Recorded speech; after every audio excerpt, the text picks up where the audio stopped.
我只想一直守护你身旁，我只想一直守护你身旁，我只想守护着你到永远，到永远。Здравствуйте, my fair weather friends, and welcome to another installment of Kachimuchi's Game in Spooks. Today's creepypasta is called Talking Angela, which is based on the chatbot application by the same name in the Talking Tom franchise. It is the story of how an innocent-appearing game can hide some dirty secrets beneath its innocent exterior. It is also a story about the dangers that children can face when they are left alone with technology and no one to manage what they are doing. And so, without any further ado, Talking Angela. There's this game. Maybe you've heard of it from social media already. This thing is going crazy. It's called Talking Angela, a chatbot app. But it's more than that. Talking Angela is so much more than just a chatbot. Facebook, February 22nd, 1:14 a.m. The post had well over 1,000 likes. Warning, do not download the app Talking Angela. It is a hacker sitting behind a webcam, able to see you, but you can't see him. Angela asks very personal and perverted questions. The second you tap the button download is when your personal information is shot off to whoever this hacker is. They will know your name, address, parents, siblings, everything. Do not download this app. I was horrified at the fact that I had already downloaded the app and chatted with Angela quite a lot. Thoughts raced through my mind as to what she knows about me. Fear shone on my shaking hands as I realized how true the claim seems. Angela had been asking me increasingly personal questions. I went back to the Google Play Store to see if any reviews of the app said anything. One John Feliciano wrote, "There's an error. I downloaded this app because I'm curious about Talking Angela. When it finished downloading, I was prompted that there's something from the app that'll get my private info in my device, so I uninstalled it." Savannah Blockley wrote, "If you look into her eyes, you can see an old man. And when I covered my camera, she said, 'Please move your thumb from the camera.' She asks you private questions and takes pictures and videos of you. You don't know that, but believe me, it's true. No lie. I would recommend that you uninstall this app and don't get any more Talking Friends apps. If you want any more information, please contact me." But one review by Javier Santiago said the opposite. "I downloaded this app to see what all the fuss was about. I didn't see no old men in her eyes. Another thing is, how can one person be looking at 500 or more people at the same time and be talking, taking pictures, asking questions, and be keeping track? I'm sure if there is a pedo behind the cat's eyes, this app would have been taken down by the FBI. It would have been on the news already. But I'm gonna install it anyways, because I'm too old for this." Javier Santiago's review made sense. How could one guy keep track of 500 plus people? Maybe I was being ridiculous. After all, I decided to review the permissions of the app one last time for good measure, hoping to put my mind at ease. Hardware controls, record audio, take pictures, and video. I was sitting in the dark, phone in hand, its brightly colored display burning my tired eyes. I slowly swiped left and right between the screens, not knowing what to do. I kept scrolling past the Talking Angela app, her big blue eyes staring deeply into me with her oh-so-sinister grin. I wanted to believe so badly that this was all some horrible joke. After all, Angela has kept me company when I've been lonely, and I've spent more than a few dollars dressing her and buying gifts. But it's not just about the money. My little sister plays this game too. "Hi, Jacob. I missed you," Angela spoke in her monotonous yet feminine text-to-speech voice after I worked up enough nerve to open the app. Rather, I couldn't work up the nerve to not open the app. Perhaps it's her feline charm. Or maybe it's her eyes. "Hi, Angela," I replied. "What do you want to do?" I found myself frozen. My mind was stolen by the infinite thoughts of what might be going on the other side of the camera. These thoughts are so horrible. I may never be able to unthink them. After a moment, Angela yawned. I was just taking a quick nap. Oh, my fur is messy. Can you please pet me? This is one of the things I previously loved about the app.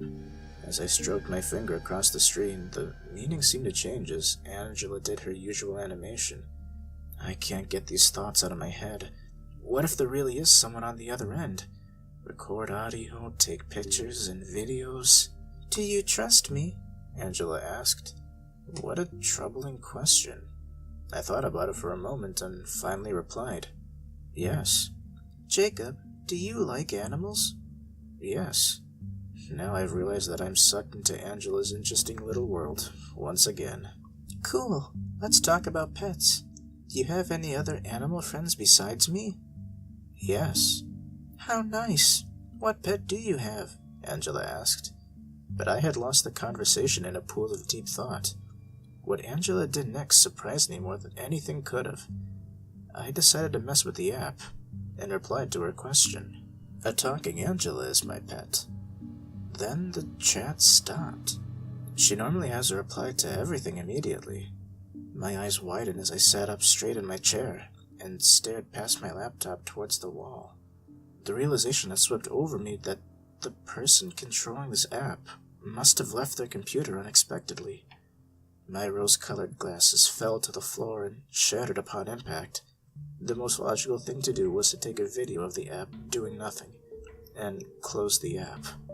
After searching on the internet, I found a news article on Hustlers.com stating that 7-year-old Eli Moreno went missing after installing the Talking Angela app.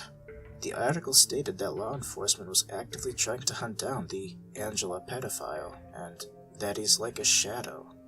I decided to see what else I could find and came across a statement by the creators of the app themselves, Outfit 7. The app sends anonymized and obfuscated data logs to Outfit 7. This data relates to the chat history that cannot be attributed to any individual person, and any personal details that are provided voluntarily, e.g. names, addresses, places, etc., are deleted within the app before they are sent. That's an interesting statement. It makes me wonder why such personal questions are even in the app, and why is there a permission to record audio, take pictures and videos? Something seemed very wrong. I wanted answers to these burning questions. I decided to open the app again and see if I could confuse it. ChatBots are usually very easily confused. Unless, of course, there is no chatbot. Let's talk about something else. What do you want to talk about? The weather. Do you have seasons where you live, or is it always nice? In an effort to confuse her, I inserted nonsense words and phrases. I thought this would confuse her for sure, and lead to some repeated, generic statements. Now, what do you wear when it is raining? Well, duh. What do you wear when it is hot and sunny? Cool. What do you wear when it's really cold? Dramatic. How's the weather where you are today? Not really. Has the weather been normal or weird for you this year? Lots of dry rain. Maybe you should move to Hawaii. Year-round, good weather. That's weird. These questions sound like they're trying to find out where I live. Now that I think about it, though, Angela has asked me other questions about where I live as well. Cook, I said, just pulling a word from the air. We did the Grand Canyon one year. Too long in the car with my parents, Angela said. The Grand Canyon is completely off topic from what clothes I wear. It was also a predetermined phrase, because I have heard our Grand Canyon stories several times before. Angela had never asked me about what clothes I wear until now. How creepy. It seemed smart to poke around the settings and see if anything was hidden in there. There were options to buy more clothes and gifts for Angela, a link to download Flappy Tom, an obvious crossover between Flappy Bird and Talking Tom, Tom being a character from the same series as Angela. This was boring and I was tired. It was around 3 a.m., so I went to sleep. February 23rd, 2014, 12:41 a.m. It has been a long and very hard day between work and school, but I had plenty of time to think. I had a great idea that would tell me what was going on once and for all. I had to decompile the app and look at its contents.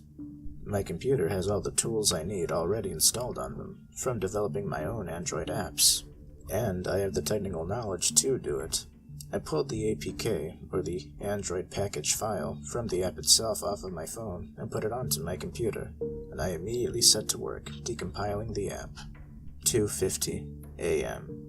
My eyes are more tired than they ever have been. My head keeps bobbing forward as my body tries to force me into sleep.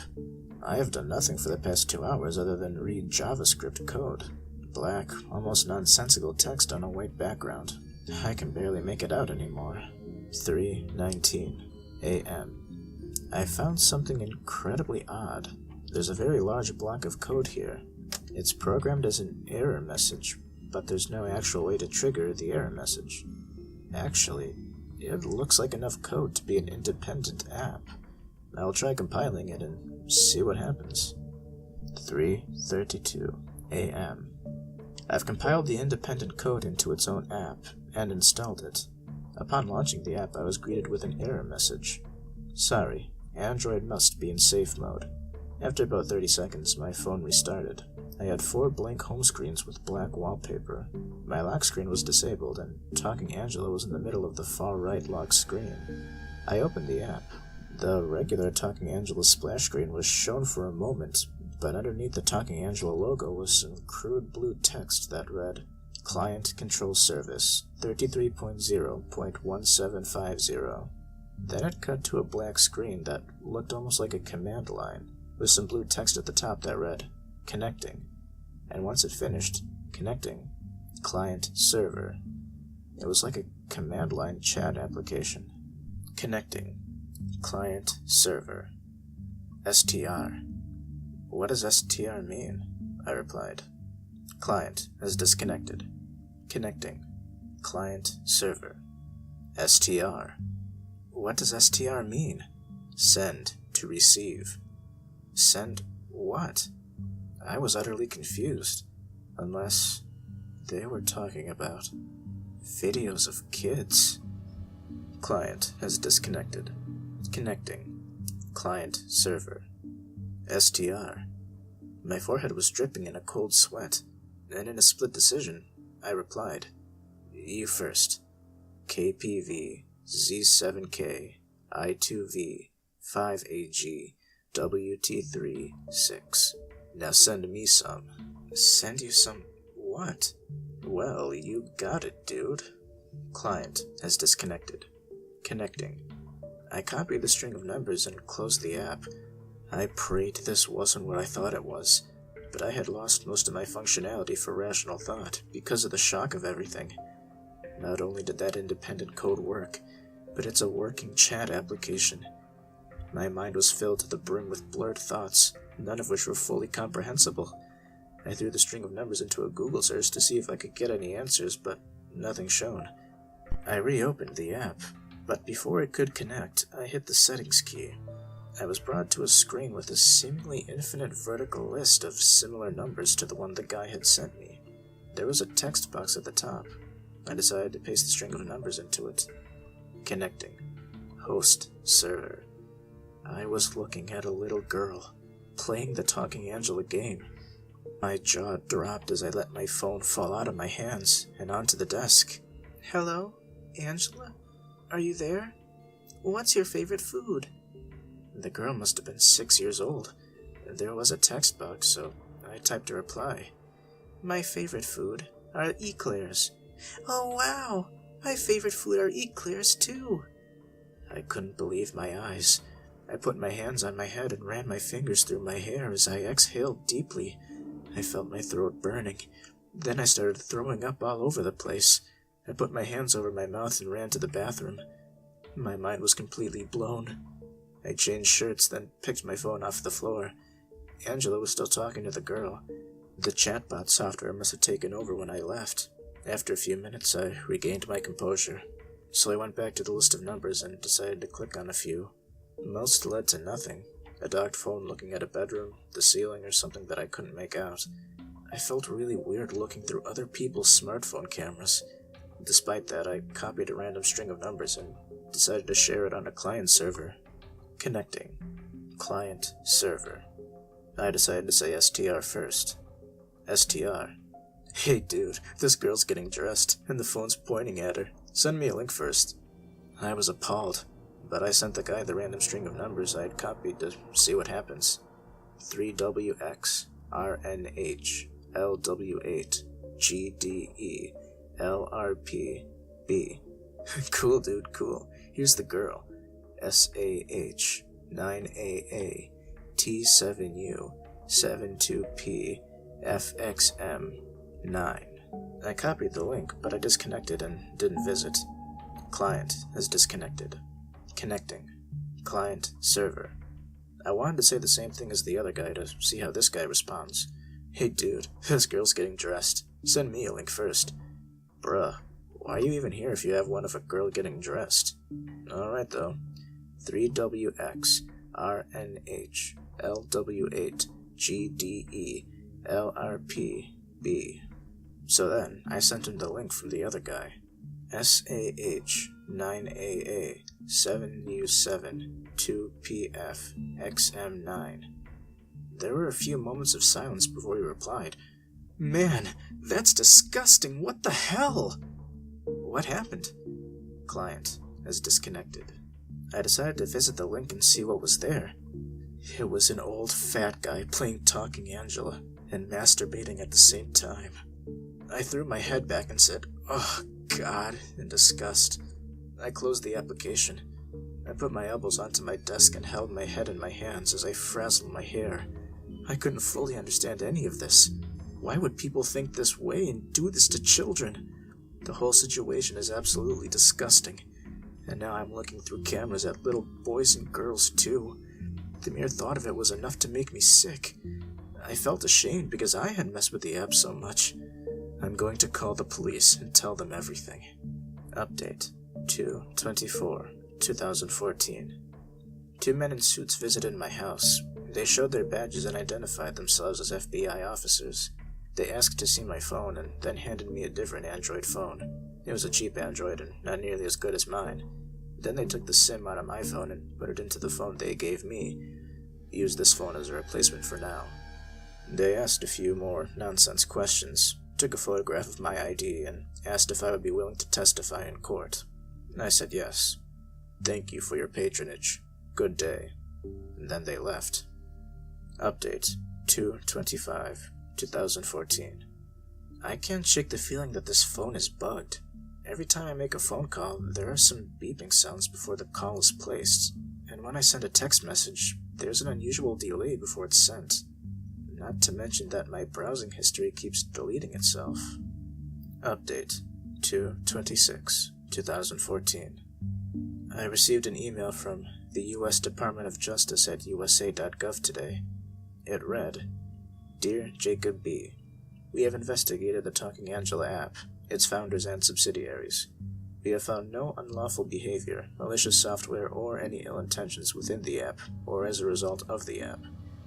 Outfit 7 has confirmed that any data sent to them is anonymized, and only used to improve the lifelike attention to detail that Angela maintains. This case is now closed. Your phone will be mailed back to you as soon as possible. You may keep the phone we've lent you. Thank you for your cooperation. Your participation in this case is no longer needed. Attorney General Eric Holder. Do not install Talking Angela.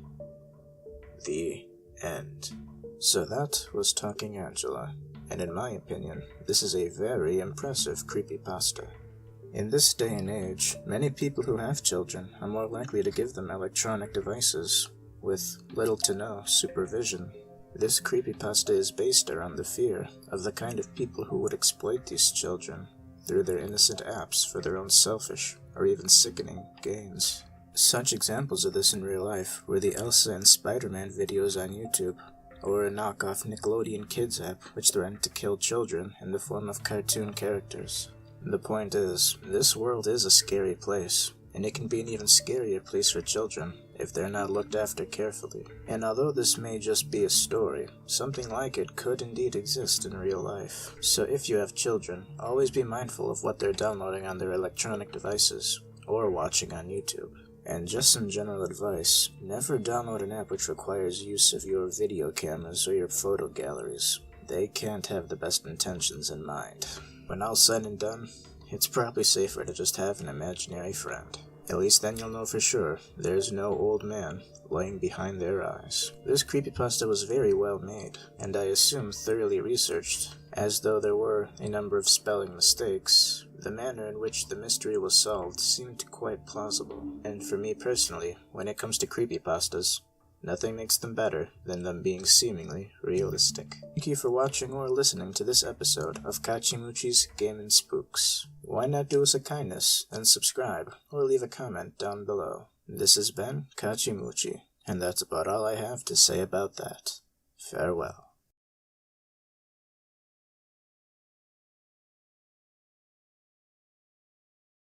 What happened to the hero? Is there anyone who helped? Well, just download Fallout 0 and then see for yourself.